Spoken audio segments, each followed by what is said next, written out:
Hey everyone, it's Keith. Welcome to my channel. I hope you're having a good day. It's finally here.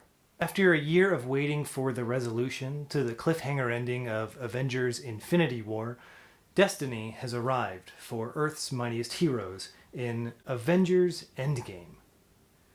Endgame is again directed by Joe and Anthony Russo and stars Robert Downey Jr., the two best Chris's, and so many other people that I'm just going to skip over them entirely. After the events of Infinity War, the Avengers are left to pick up the pieces after having been so utterly defeated by the Mad Titan Thanos. But after Ant-Man is found to be alive, they hatch a plan to reclaim all that they've lost, whatever it takes. The movie lingers in its melancholia for the entire first act, which I appreciated, for the same reason that Captain America Civil War is maybe my favorite MCU film. I like seeing the consequences of big action set pieces. For audiences that are there mainly for that big action, Endgame makes you wait a while for it. Hopefully though, with this being the 22nd film in the series, most people have come to care about the characters enough to want more than just action figures banging together. And trust me, by the end, you'll have had your fill of large-scale action. However, Endgame does have a bit of a problem with its character development. For example, whereas Infinity War took the time to make Thanos a compelling character, and therefore a good villain, Endgame doesn't care to do the same.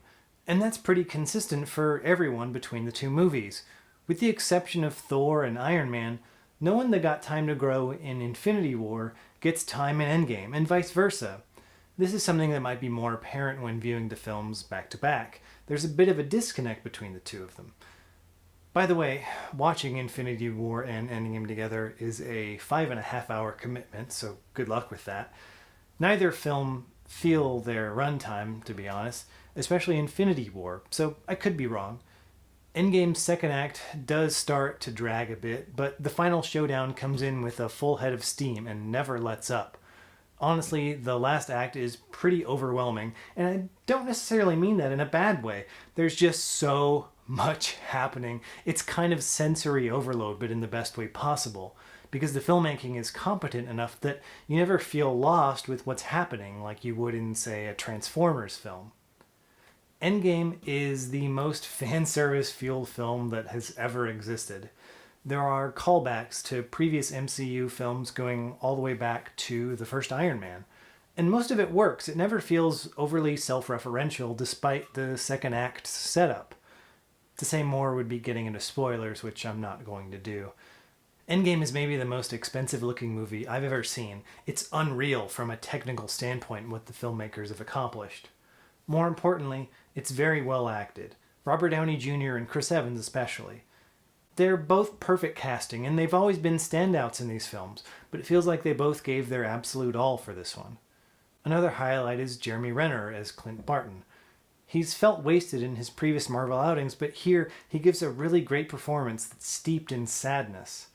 Avengers Endgame is not just a great superhero film, it's a celebration of the genre. If Marvel decided to stop making movies here, it'd be hard to complain. It's a great end cap, but it also leaves enough open for future installments, of course. Avengers Endgame gets an 8 out of 10.